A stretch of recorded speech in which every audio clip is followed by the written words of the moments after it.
Acción de la tarde, el interactivo que marca la diferencia en la radio. Por Palma 90.7 FM. Sí, hay en Argentina, Vidal, hay muy grandes escritores, muy buenos. Pero fíjate que en el área de la literatura, ninguno ha ganado un premio Nobel, se le han ido de la mano. Ahí está Borges, que se le fue el premio Nobel estuvo cerca. Estuvo cerca, prácticamente como 4 o 5 veces. Estuvo cerca. Ahí está, ahí hay otros grandes, ahí estuvo José Ingenieros, que fue muy buen escritor. Todavía sus escritos están latentes, vivos ahí como Fuerzas Morales, El hombre mediocre. Pero tenemos uno que nació en Bélgica, pero nace en Bélgica producto de que sus padres su papá era diplomático en Europa, y nace el 26 de agosto del 1914. Nos referimos a Julio Florencio Cortázar o Cortázar. Entre sus obras, una de las más importantes, Vidal, está Rayuela. Rayuela es una obra que cambia el molde, ¿verdad?, de la época, transforma el escrito y por eso él es parte. Se habla de que en el 1963, cuando él escribe esa obra, comienza el boom latinoamericano. Claro, en ese boom hay escritores de la talla del premio Nobel García Márquez, del premio Nobel peruano, el hombre de la fiesta del chivo, Vargas Llosa. Estaba también el Alejo Carpentier, cubano. Estaban grandes escritores latinoamericanos que estaban en ese boom, pero a Cortázar se le da la primicia de que fue el exponente principal de ese boom latinoamericano. Cortázar, quien estuvo siempre al lado de la izquierda, estuvo al lado de Fidel Castro cuando en esas épocas duras del socialismo cubano, estuvo al lado en Chile de Salvador, al lado de Salvador Allende, fue lo que apoyó a Salvador Allende. Tuvo contradicciones con Borges. Borges, unos escritos por ahí de Borges en contra del Cortázar que a mí no me llenan. Creo que ha sido muy duro Borges con Cortázar, quien fue un escritor, ¿verdad?, que siempre estuvo al lado de los humildes, escribió para el pueblo. Por eso se dice que él no fue merecedor del premio Nobel, porque en sus escritos él se apartaba de una línea y que era muy exclusivo. Es decir, no era un escritor que escribía abiertamente para todos los sectores, que fue un escritor muy exclusivo del ala del socialismo, y que esa fue una de las razones que evitó que Julio Cortázar ganara el premio de literatura. Muere el 12 de febrero del 1984 en Francia, en París, porque él, cuando Pinochet cogió el poder y cuando hubo esos casos de tiranía en Argentina, él se fue de Argentina, salió de Argentina y comenzó a atacar esos regímenes dictatoriales. Fue un atacador, un fuerte crítico de esos regímenes, y por eso él entendió que su casa debió buscar un lugar menos contradictorio, y se quedó ahí viviendo en Francia, donde inclusive se nacionalizó francés, pero sin nunca perder su nacionalidad argentina. Un día como hoy nace Julio Florencio Cortázar. Bien, tiene ya algo más de 100 años de haber nacido, 1914, y casi cuando empieza la Segunda Guerra Mundial. Esos escritores estuvieron marcados por la guerra. 110 años. Desarrollas la infancia, la primera niñez en una guerra, y cuando llegas a la adolescencia, entonces te estalla la Segunda Guerra. Y en alguna forma un hombre nacido y criado en guerra. Esto determina ese tipo de discurso de parte de estos escritores que te hacen ver que tenían definido, casi todos los escritores de esa época estaban políticamente definidos, socialmente definidos, asumían posturas. Y en el caso de este señor, tenía una imaginación enorme y era muy espontáneo. Él relata cómo escribe El laberinto, por ejemplo, en un ómnibus. Decide, le surgen las ideas y las va plasmando. Y en ese tiempo los escritores andaban con libreta, y hoy no. Hoy se despertaban de madrugada, Vidal, también. Sí, es así. Hoy la gente tiene más facilidades porque puede hablar y grabar. Incluso hablar y le sale escrito lo que habla con la tecnología. O puede utilizar un celular como lapicero y traducido también. Y traducido también, o sea. Sí. Y tienen ahí. Puedes hablar en inglés y escucharlo en español. Es así, unas bibliotecas enormes que tú puedes acceder a ellas con mucha facilidad desde un dispositivo. Pero para ese tiempo la gente no tenía tanta facilidad, sin embargo era mucho más profundo en términos de escritura. Por eso en esa etapa te coincidieron tanta gente con condiciones para Nobel. Uno se pregunta cuántos Nobel tenemos que se proyectan ya y que están escribiendo ahora. Van a surgir porque siempre va a haber que tenerlos, pero hubo una etapa en que habiendo menos población, menos escritores, pues tú tenías mucho más candidatos. Sí. Porque la gente amaba la escritura. La escritura. Y depuraba la técnica. Se ha ido perdiendo el hábito. Mira, hablando del libro de que tú decías de Cortázar, mira, dice Erasmo de Rotterdam, que escribió Elogio de la locura y la injusticia. Se lo escribió en homenaje a Tomás Moro. Dice él que este libro lo escribió en 7 días en un tren. Oye, qué joya. Sí. Que le escribió en un 7 días. 7 días. En 7 días, pero 7 días dedicados, 7 días dándole. Aquí hay libros que duran 7 años. Claro, no hay una cuestión, por ejemplo, con los escritos literarios.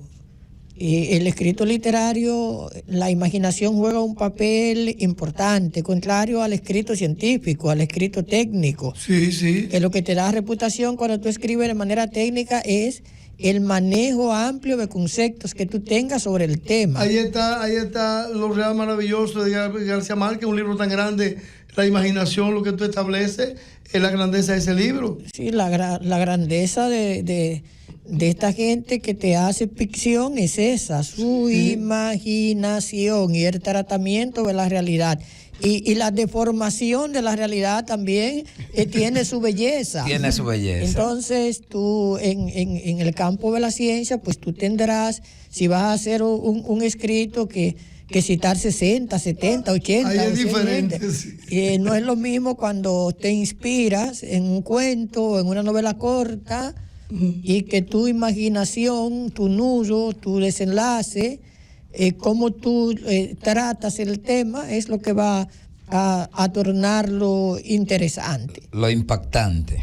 Es así, pero qué bueno que estemos recreando un grande de Argentina que llegó a profundizar en la técnica de la escritura y a tener un nivel de notoriedad por la claridad de sus ideas, la claridad de sus ideas, la fluidez de su pensamiento.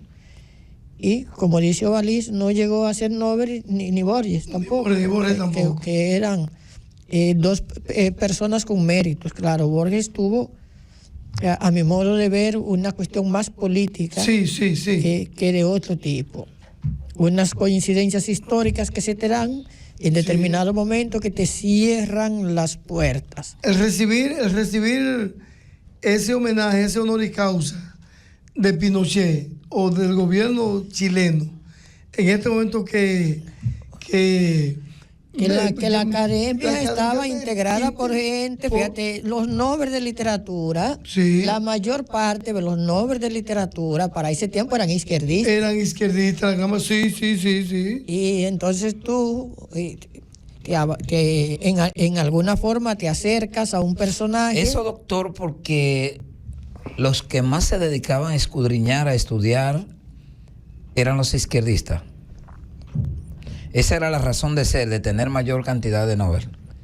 Sí, lo que ocurre con esa etapa histórica era que había también, junto al pensamiento materialista, al análisis histórico, al método dialéctico, estaba también la cuestión religiosa. En muchos escritores de esa época decían no creer en Dios. Y entonces parte de la gente que te integra un jurado para literatura estaba en una determinada corriente. No era que no hubiesen personas buenas, y de hecho se tuvieron noveles que no tenían que ver nada con el izquierdismo, con el marxismo como tal, pero para esa etapa las ideas eran atrayentes. O sea, tú tuviste en 1917 una unión de repúblicas socialistas y soviéticas que empezó a conformarse con posterioridad al triunfo de la revolución bolchevique en Rusia. Tú tuviste un cambio de la concepción del sistema y muchos jóvenes abrazaron esa corriente y entendían que el capitalismo era deshumanizado. Entonces se veía que parte de esta gente que tenía estas corrientes era capaz de interpretar mejor la época. Eran entonces, más humanos, más sensibles. Por eso tú ves que mucha gente socialista o con pensamiento socializante, socializado o tipo marxista, llegó a tener éxito en literatura y llegó a tener premios. Pero con posterioridad a la caída del muro de Berlín, de la desintegración de la URSS, se han disminuido los Nobel para personas de este tipo, porque precisamente esta corriente también se ha debilitado. Es correcto eso. Okay. Por ejemplo, en Miguel Ángel Asturias, Vargas Llosa, esos escritores no obedecían a una línea filosófica de la izquierda. Inclusive García Márquez tampoco, aunque tenía su inclinación por Fidel Castro, pero eran más amplios. Pero si tú te pones a ver a García, es más socialista. Es más socialista, porque de hecho llegó a tener problemas por la cercanía con Fidel Castro, sí, correcto. Pero la mayoría de esos escritores, como decía Vidal, ahora escribían abiertamente. Fíjate que Cortázar lo excluye porque decían que escribía exclusivamente para esa línea. Y como dice Vidal, no solamente los premios Nobel, todas esas instituciones de premios están compuestas por sectores. Entonces están sectorizados ahí dentro, hay islas de poder dentro de esos de ese jurado. La verdad es que los Nobel también estuvieron marcados por la Guerra Fría. En algunos casos obviamente hubo dificultades por la ideología que tenía cuando era extrema, cuando era marcada. En el caso, por ejemplo, del argentino, de Borges, esa cercanía con Pinochet en ese momento fue fatal por lo que significó el golpe de Estado a Salvador Allende. Ahora, Allende, ¿quién era? ¿Cuál era su línea política? ¿Y quién patrocina el golpe de Estado que da Pinochet? Sí. O sea, provino de los Estados Unidos. Sí. Pero tú tenías un mundo que estaba dividido en dos. Pero lo que pasa es que lo de Pinochet fue una sorpresa. Porque ¿quién es que lleva al poder realmente a Pinochet? Es Salvador Allende, que lo nombra el jefe de la fuerza total. Es decir, pues se desconocía cuál era la astucia que tenía. El propósito que tenía. El propósito que tenía Pinochet. Que era llegar al palacio. Oye, llegar ahí con el apoyo de los Estados Unidos porque Allende era un Lo que pasa es que Allende era de corte socialista. O sea, Allende en un determinado momento dejó de representar unos intereses porque Estados Unidos con el presidente Nixon, ¿no? Sí, con Richard Nixon. Tuvo el interés de dar un golpe, y para dar un golpe de Estado, el mecanismo cuál era para esa etapa. No eran los golpes de hoy, que hoy los golpes los están dando es a través de la Constitución o de los tribunales, ¿no? Exacto, sí. Esos son los tipos de golpes modernos. A ti te tipo quita. Venezuela, doctor. Antes era tiro limpio. Venezuela, ahora mismo tú tienes varios países en Latinoamérica que están corriendo los presidentes riesgos verdaderos de tener golpes de Estado constitucional, tipo el que se dio en Brasil a la presidente que la inhabilita el Congreso. Y en el caso, por ejemplo, de Venezuela, se intentó con Guaidó. Con Guaidó se intentó dar un golpe que no tuvo éxito, pero los golpes en los 60, en los 70, eran golpes militares, eran dictaduras. Y en el caso de Allende, bueno. El de aquí también, ¿verdad? Fue militar, el de Bosch. El de Bosch, sí. Se participó, obviamente, el ejército y las Fuerzas Armadas como tal, y ellos decidieron quién era el gobierno colegiado, porque fueron ellos que dijeron, eres tú y eres tú. Okay. Eso era así en esas etapas.